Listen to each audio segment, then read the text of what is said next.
वंदे भारत की उड़ान के अंतर्गत दुबई से आ रहा एयर इंडिया एक्सप्रेस का एक विमान केरल के कोझिकोड में शुक्रवार शाम लैंडिंग करने के दौरान फिसल गया। इस विमान हादसे में 2 पायलट समेत 18 लोगों की मौत की पुष्टि हो चुकी है, जबकि दर्जनों लोग घायल बताए जा रहे हैं। रिपोर्ट्स के अनुसार रनवे पर फिसलने के बाद विमान क्रैश हो गया और 2 हिस्सों में टूट गया, जिसमें से एक हिस्सा खाई में गिर गया। भारत के नागरिक उड्डयन मंत्री ने एक ट्वीट में यह जानकारी दी है कि उड़ान संख्या IX-1344 शाम करीब 7:40 पर हवाई अड्डे पर उतरा था, लेकिन नीचे स्लोप होने की वजह से विमान क्रैश हो गया। ऐसा कहा जा रहा है कि विमान इस टेबल टॉप रनवे से फिसलकर नीचे गिर गया और इसके 2 टुकड़े हो गए।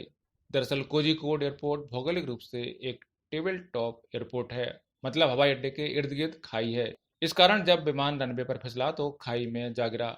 टेबल टॉप में जहां रनवे खत्म होता है उसके आगे ज्यादा जगह नहीं होती है, उसके बाद स्लोप शुरू हो जाता है। इसलिए ऐसे रनवे के लिए हमेशा सीनियर पायलट की जरूरत होती है। इस विमान हादसे पर DGCA के निदेशक अरुण कुमार ने कहा है कि विमान ठीक से लैंड नहीं कर पाया। भारी बारिश हो रही थी, जिसके कारण विमान रनवे से दूर लगभग 35 फीट गहरी खाई में जा गिरा। आपको बता दें कि मंगलुरु में भी 2010 में एक ऐसे ही रनवे पर इसी तरह का विमान हादसा हुआ था। केरल में हुए विमान हादसे के बाद अभी पता लगाने की कोशिशें हो रही हैं कि आखिर क्रैश से पहले क्या हुआ था।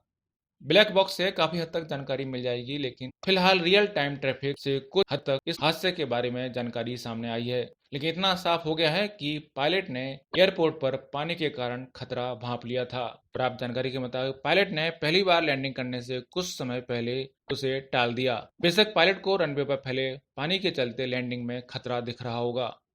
पहली बार रनवे का आकलन करने के बाद पायलट ने विमान को आगे निकाल लिया और लैंड नहीं किया, लेकिन दूसरी बार लैंड करना चाहा और विमान अचानक फिसलकर रनवे के बगल में खाई में जा गिरा। ऐसा क्यों हुआ, इसका कारण बताया जा रहा है कि विमान के लैंड होने के समय एयरपोर्ट पर दृश्यता का स्तर भी दुर्भाग्य से बेहद कम, लगभग 2000 मीटर से भी कम था, जो कि इस तरह के भौगोलिक हालत में बने एयरपोर्ट के लिए बेहद कम मानी जाती है। साथ ही ये भी बताया जा रहा है कि लैंडिंग के समय विमान के ब्रेक भी जाम हो गए थे। कोझिकोड के विमान हादसे में जान गंवाने वाले पायलट दीपक साठे को सोशल मीडिया पर लोग अपनी श्रद्धांजलि दे रहे हैं। एयरफोर्स के बैकग्राउंड और अपने कुशल एविएशन एक्सपीरियंस के बल पर दीपक ने कोझिकोड में विमान को बचाने की बहुत कोशिश की, लेकिन इन तमाम कोशिश के बावजूद दीपक का विमान हादसे का शिकार हो गया और इस घटना में कई लोगों की मौत हो गई। दरअसल पायलट की तमाम कोशिशों के बावजूद रनवे से फिसलकर विमान सीधे नीचे खाई में जा गिरा। सीधे विमान की नोक जमीन से टकराई और टूट गई।